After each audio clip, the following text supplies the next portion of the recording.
पाप पर्वतम गणयित्वा न तदीय सद्गुणं अनुमप्य तुलम हि मन्यते सहजानंद गुरुं भजे सदा। शरणे आवेला जीवोने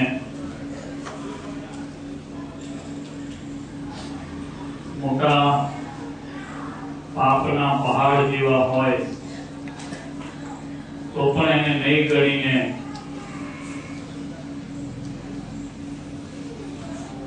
શરણાગત એવા જીવનું પાલન પોષણ અને રક્ષણ કરનારા એવા ભગવાન સ્વામિનારાયણને હું સદાય ભજું છું। એવા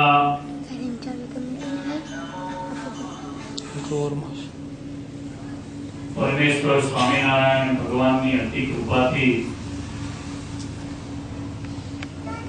आज विक्रम संवत 2072 ना कार्तक सुधी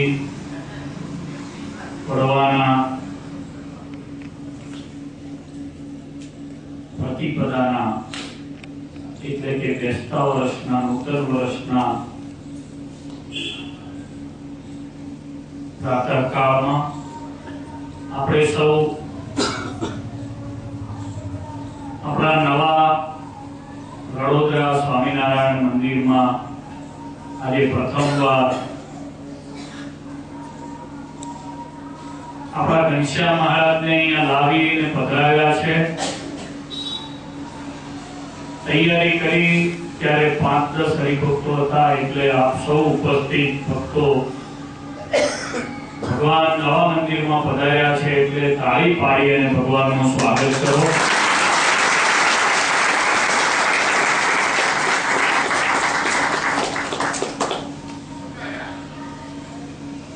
આપણા નૂતન કાસ્તની હવેલીના મંદિરમાં ભગવાન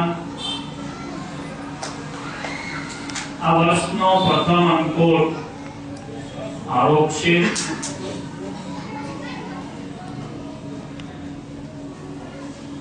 भगवान जेना ऊपर दया करशे एने आ दिव्य दर्शन नो लाभ मळशे।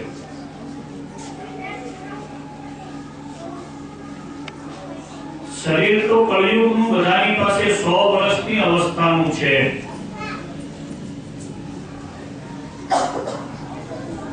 परंतु जेना ऊपर भगवान दया करशे एने आजना दिव्य दर्शन नो लाभ मळशे। આપણને સૌને લાભ મળ્યો છે।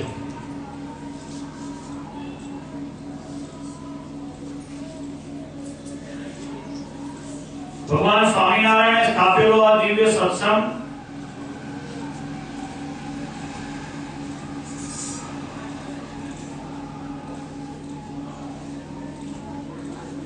એ પૂર્વના અપાર પુણ્યથી મળે છે। જેનું કાચું પોચું કહેતા ઓછું ભાગ્ય છે એને આ દિવ્ય અલૌકિક સત્સંગ મળતો નથી। આ સત્સંગને લૌકિક સમજે છે બધા માયાના જીવો છે।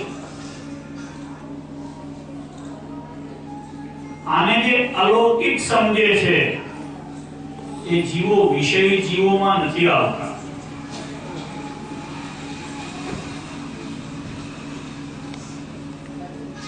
पंच प्रकारना जे जीवने वळगेला जे विषयो छे शब्द स्पर्श रूप रस अने गंध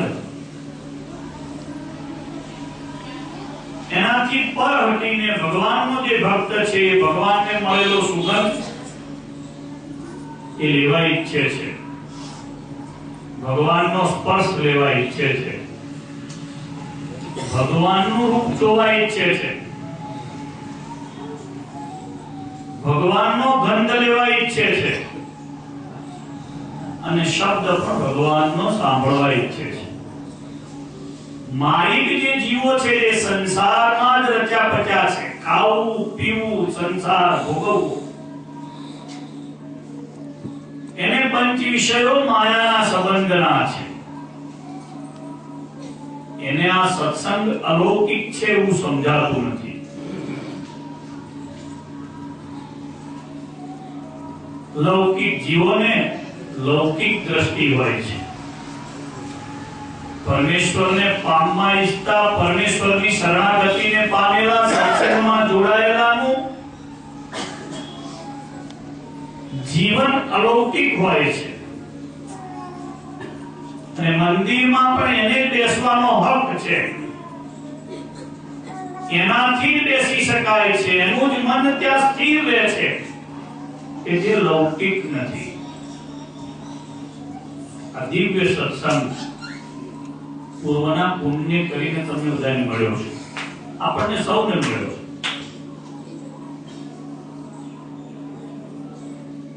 જે સત્સંગને રાખે છે એનું સત્સંગ રાખે છે.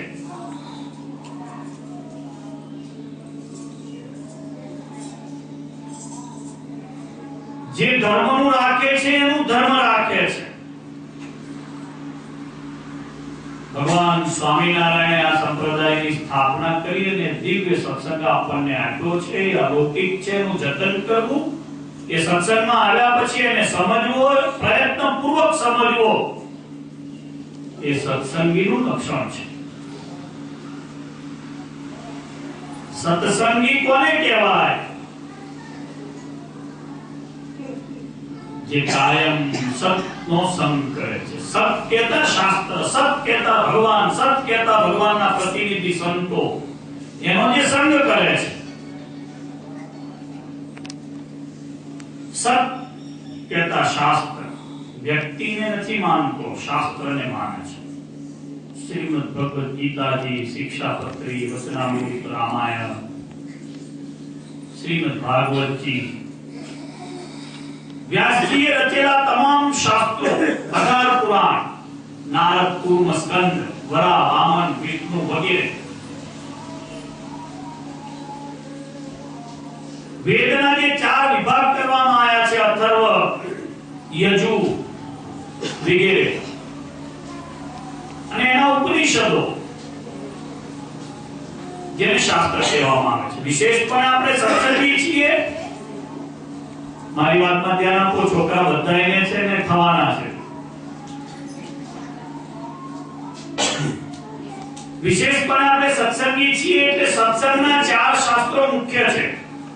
તમે બધા ફેરતા સ્વામિનારાયણ મંદિરમાં બેઠા છો. સ્વામિનારાયણ ભગવાનને 4 શાસ્ત્રો એન્કરેજ કરેલા છે, અને સિક્કા મારેલા છે. એક છે શિક્ષાપત્રી, બીજું છે વચનામૃત, ત્રીજું છે સત્સંગી જીવન, અને ચોથી છે ભક્ત ચિંતામણી. આ 4 નો સંગ્રહ જે કરે છે, એનું મનન કરે છે, એનું નિધિધ્યાસન કરે છે, એ સત્સંગી છે. બાકી બધા ગોભાવ વાળા છે, જય સ્વામિનારાયણ વાળા છે. નવા મંદિરમાં બેઠા પછી આપણે સંકલ્પ કરવો કે આપણે શુદ્ધ અલૌકિક સત્સંગી બનવું છે. એને અંતકાળે ભગવાન તેડવા માટે આવે છે. કેન્સર થાય અને શરીર છૂટે છતાંય એનો જીવ ભગવાનના ધામમાં જાય છે. ભગવાન જ એને લેવા માટે આવે છે. સર્પ કરડે તો પણ ભગવાન એને લેવા આવે છે. પહાડ ઉપરથી પડે છે તો પણ ભગવાન એને લેવા માટે આવે છે. એવો દિવ્ય અને અલૌકિક સત્સંગ છે. સત કહેતા શાસ્ત્ર, સત કહેતા સંતો, જે ભગવાનને ઓળખાવે છે તે, ભગવાનની જગ્યાએ પૂજાય છે તે નહીં. જે ભગવાનને ઓળખાવે છે તે સંત. ભગવાન અંકોટ જમે છે એટલે ભગવાનને જમાડે છે, પોતે નથી જમતો. એ સંત. જે સીધા છે તે સંત. જે ભગવાન ઓળખાવે છે તે સંત.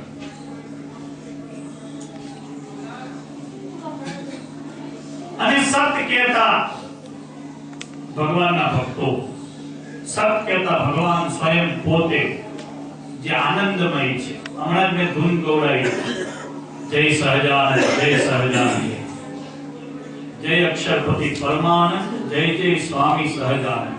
સહજ અને આનંદ બે શબ્દો ભેગા કરીએ કે સહજાનંદ, જે સ્વયં આનંદ સ્વરૂપ છે, જે સત છે, જે સત્ય છે, એ પરમેશ્વર. પરમેશ્વરનો સંગ, પરમેશ્વરની ભક્તિ, પરમેશ્વરના પ્રતિનિધિ સંતનો સંગ અને પરમેશ્વરમાં પ્રીતિ થાય છે એવા જે ચરિત્રો છે એમાં લખાયેલા છે એવા શાસ્ત્ર, ભગવાન, સંત અને શાસ્ત્ર, એનો સંગ, એનું નામ સત્સંગ છે. એને જે કરે છે એ સત્સંગી,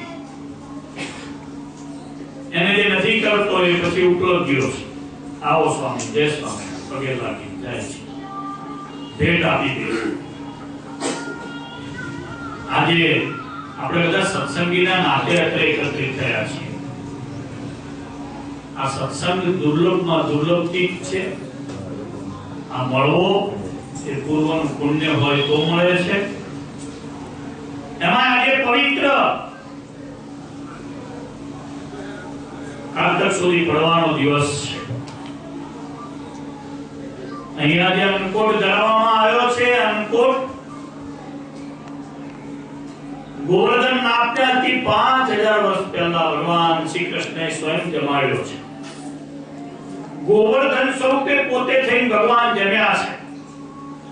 એટલે આપણા ઈષ્ટદેવ સ્વામિનારાયણ ભગવાને પણ પડવાના દિવસે ગોવર્ધન પૂજા પણ કરી છે. મંદિર તૈયાર થશે, આપણે ગોવર્ધન પૂજા પણ ક્યારેક કરીશું. ગોવર્ધન પૂજા કર્યા પછી ગોવર્ધનમાં રહી અને ભગવાન શ્રી કૃષ્ણ નારાયણ ઇન્દ્રનું અભિમાન ઉતારવા માટે અન્નકૂટ જમ્યા છે. બધા ગોવાળિયાઓ વૃંદાવનમાં અને ગોકુળમાં એવી પ્રથા હતી કે દર વર્ષે ઇન્દ્રનું પૂજન કરવામાં આવતું હતું. ભગવાન બાલકૃષ્ણએ બધા ગોવાળિયાઓને પૂછ્યું છે કે કેમ આ બધા પૂજા કરો છો? તો કે લાલા, જો ભગવાન ઇન્દ્રની પૂજા ન કરીએ ને તો ઇન્દ્ર રૂઠે અને યજ્ઞ ન કરે, યજ્ઞ પૂજા ન થાય તો ઇન્દ્ર છે રૂઠે એટલે વરસાદ ન પડે. તો કે જે કામ કરો, આ વર્ષે આપણે યજ્ઞ નથી કરવો. ભગવાનની આજ્ઞા થઈ એટલે બધા યજ્ઞ કરવાનું બંધ રાખ્યું. ઇન્દ્ર કોપ્યા છે. કાં તો વરસાદ ન પડે અને કાં પડે તો અતિશય પડે. ભગવાનના સંકલ્પથી ભારે મેઘ ખાગા થયા. ગોકુળ, મથુરા, વૃંદાવન ચારે બાજુના બધા નેસડાઓ બધા પાણી પાણી થઈ ગયા છે. ભૂલવાની જગ્યા ન રહી. ભગવાને બહુ અદ્ભુત લીલા કરી અને ગોવર્ધન પર્વતને પોતાની ટચલી આંગળીએ તોડ્યો છે. એની નીચે તમામ વ્રજવાસીઓને લઈ લીધા છે, બધાનું રક્ષણ કર્યું છે. અનાજ પાક્યું. ભગવાને ગોવર્ધનમાં રહી ગોવાળિયાઓ બધા મીઠાઈ બનાવી લાગ્યા. એ ભગવાન જમ્યા છે. ત્યારથી આપણા પવિત્ર ભારત દેશમાં અન્નકૂટની પવિત્ર પરંપરા છે. આજે ભગવાનને આપણે અન્નકૂટ જમાડ્યો છે. બધાએ સવારથી મારી પાસે કોઈ 500, કોઈ 1000, કોઈ 100, કોઈ 50, કોઈ 25, કોઈ 2000, કોઈ 5000 સેવા લખાય. આપણે સીધું અનાજ લાવી શક્યા નથી, ડાયરેક્ટ અનાજ નથી લાવી શક્યા, પણ અહીંયા ભગવાન માટે જે અનાજ માંથી અન્નકૂટ બનાવ્યો છે એ અન્નકૂટના મનોરથ રૂપે આપણે સેવા લખાવી છે. આપણું ડાયરેક્ટ અનાજ, આપણું ડાયરેક્ટ મનોરથ ભગવાન આગળ આપણે પૂર્યો છે. આજે સરસ મજાનો અન્નકૂટ ધરાય, શાકભાજી બધું કોઠારી લાયા છે. બાકી બીજું બધા હરિભક્તો પોતપોતાની રીતે બધું લઈ આવ્યા છે. ભગવાન કેવા ભાવનાના ભૂખ્યા છે. મોટા સરસ મજાના ફળ આવ્યા છે. મોહનલાલે મીઠાઈ વાળાએ મોકલાવ્યા છે. અનાનાસ આવ્યું છે. બાકી મોટા ફળ છે, મુંબઈ થી આવ્યા છે. બાકી બીજી બધી વસ્તુ છે, માવાની બનાવેલી છે, બીજા બધા મેવા છે. આપણા ગુરુ નારાયણ સ્વામીએ તૈયાર કરીને ઉધનાથી મોકલ્યા છે. ભગવાનને આપણે ભાવથી આજે અન્નકૂટ ધરાવ્યો છે. શ્રીજી મહારાજે પણ પ્રથમવાર અન્નકૂટ દાદા કાકરના દરબારમાં વાસુદેવ નારાયણની મૂર્તિને ધરાવ્યો હતો. આજે આપણે ભગવાનની સમક્ષ સરસ મજાનો અંકુર પ્રથમવાર નૂતન મંદિરમાં ધરાયો છે.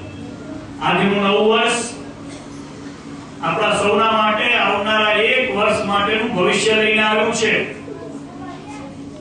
વિક્રમ સંવત, રાજા વિક્રમના વખતથી સંવત એટલે 100 વર્ષ શરૂ થયા, એનું આ 2072મું વર્ષ છે. આજના વર્ષે આપણે ભગવાનને અહીંયા ઉપસ્થિત સૌ ભક્તજનો છીએ, પ્રાર્થના કરીએ છીએ 2 હાથ જોડીને.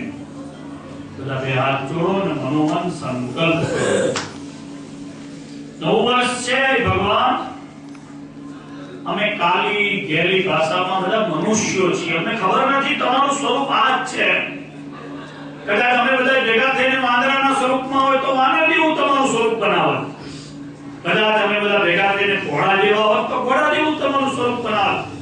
સુંદર મજાનું મનુષ્યનું સ્વરૂપ જેવું હોય, એમાં પણ જે અતિશય સુંદર હોય એવું સ્વરૂપ ઘનશ્યામ અમે તમારું વર્ષો પહેલા બનાવેલું છે. ત્યાં મૂર્તિમાં ચિત્રામાં સ્વરૂપે છે. પરમેશ્વર અહીંયા સાક્ષાત બિરાજમાન છે.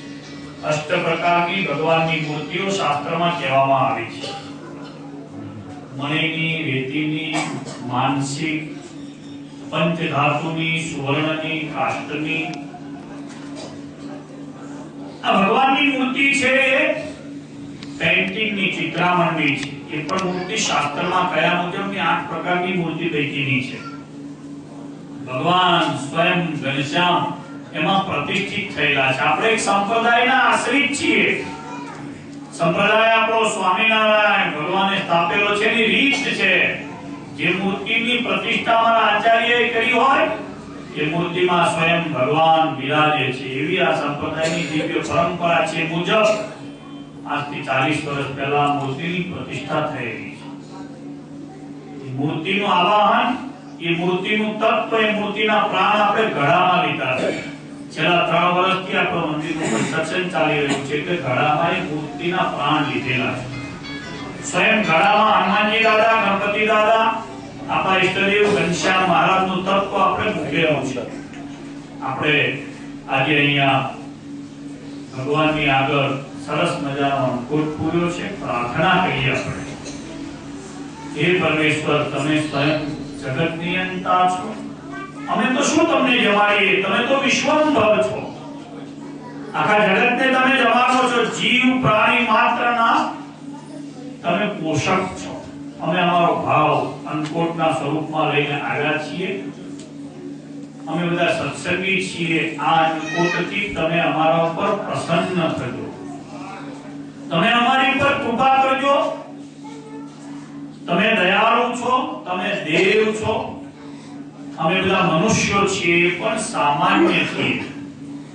આપની સૃષ્ટિમાં તો અબજો છે, અમારી કોઈ ગણતરી નથી. હે પરમેશ્વર, તમે અમારું આપેલું આ ધન, તમે અમારું આપેલું આ ધાન્ય પ્રેમથી સ્વીકારજો. અમારા ઉપર કૃપાની વૃષ્ટિ કરજો. કાયમ તમારા સંતોનો અમને સંગ કરે એવી તમને અમે પ્રાર્થના કરીએ છીએ. હે પરમેશ્વર, તમારા લીલા ચરિત્રો જે શાસ્ત્રોમાં છે એનો પણ સંગ અમને કાયમ રહો એવી પણ અમે પ્રાર્થના કરીએ છીએ. હે પરમેશ્વર, તમે અમને મનુષ્ય બનાવ્યા છે. નર અને નારીના સ્વરૂપમાં અમે છીએ, પરંતુ અમારો જે અંદર રહેલો જે આત્મા છે તો દિવ્ય અને ચેતન સ્વરૂપ છે, જે અનંત યોનિમાં ફરીને આવ્યો છે. 84 લાખ જાતની યોનિના અંતે મળેલું આ મનુષ્યનું શરીર છે. એમાં તમારી કૃપાથી અમે રહીએ છીએ. તો અમને એવી સદબુદ્ધિ આપજો કે અમે તમારા ધર્મનું પાલન કરી શકીએ, તમે બતાવેલા માર્ગે ચાલી ભક્તિ કરી શકીએ. સંસારમાં રહેવા છતાંય અમે અંબરીશ રાજા અને જનકની પેઠે વૈરાગ્યવાળા બનીએ. તમારી નવતા ભક્તિ અમને આવે એવી આપણે ભગવાનને અન્નકોટ ધરાયો છે. એના બદલામાં ભગવાનની પાસે ભગવાન રાજી થઈને આપણને આપે આ બધી વસ્તુઓની આપણે હાથ જોડીને માગણી કરીએ. ભગવાનની પાસે સૌ પોતપોતાની રીતે મનોરથ કરો. અમે મહારાજને પ્રાર્થના કરીએ છીએ. સરસ મજાનું આપણું નૂતન મંદિર તૈયાર થયું છે. હજુ 25-30% કામ બાકી છે. આનું ફ્લોરિંગ પણ એક્સ્ટ્રા ઓર્ડિનરી છે, તો ઘસાશે ત્યારે ખ્યાલ આવશે. આનો કલર પણ 4-5 લાખ રૂપિયાનો થશે. હજુ ભીત ઉપર ટાઇલ્સો બાકી છે. હનુમાનજી અને ગણપતિ દાદાની મૂર્તિઓ પણ બહુ સરસ બનાવી છે. ભગવાન રાધા કૃષ્ણ દેવની મૂર્તિઓ કદાચ સંપ્રદાયમાં બીજે બધે આવડી મોટી મૂર્તિ આટલી સુંદર પેઇન્ટિંગની મૂર્તિ નહીં હોય એવી મૂર્તિ અહીંયા આપણે બનાવી છે. નરનારાયણ દેવનું સ્વરૂપ આખા અમદાવાદ દેશમાં ક્યાંય નહીં હોય એવું સરસ મજાનું એન્ટિક સ્વરૂપ પેઇન્ટિંગનું આપણે બનાવ્યું છે. અને શ્રીજી મહારાજની ફૂલ સુમતી મૂર્તિ સરસ મજાની બનાવી છે. અહીંયા ખબર નથી 2 મહિને 3 મહિને મંદિરનું કામ પૂરું થાય, 4 મહિને મંદિરનું કામ પૂરું થાય પછી આપણે મંદિરની પ્રતિષ્ઠાની તારીખ લઈશું આચાર્ય મહારાજની પાસે. જેટલું બનશે એટલું વહેલું મંદિરનું કામ પૂરું થાય એવી પણ આજે નવા વર્ષના દિવસે આપણે ભગવાનને પ્રાર્થના કરીએ છીએ. સરસ મજાનો ઉત્સવ કરશું. જેટલા સત્સંગીઓ આજુબાજુમાં વસે છે, તમારા જ્ઞાતિ બંધુઓ જેટલા આજુબાજુમાં વસે છે, એ બધાને આપણે સામૂહિક 7 દિવસનો ઉત્સવ કરીને તેડાવીશું. બહુ મોટો ભવ્ય અને દિવ્ય મહા મહોત્સવ કરીશું. ઉત્સવ નહીં કરીએ, મહોત્સવ કરશું અને ધામધૂમથી આ મંદિરમાં આપણે ભગવાનની પધરામણી કરશું. ઉત્સવ જેવો તેવો નહીં થાય, ક્યારેય કોઈએ કલ્પના નહીં કરી હોય એવો ઉત્સવ ગામમાં આપણે કરવો છે, એ પણ આપણી વાત નક્કી છે. જેમ મંદિર પણ કોઈની કલ્પનામાં ન હોય એવું ઉભાડું થશે, એમ ઉત્સવ પણ બહુ અલૌકિક અને દિવ્ય થશે.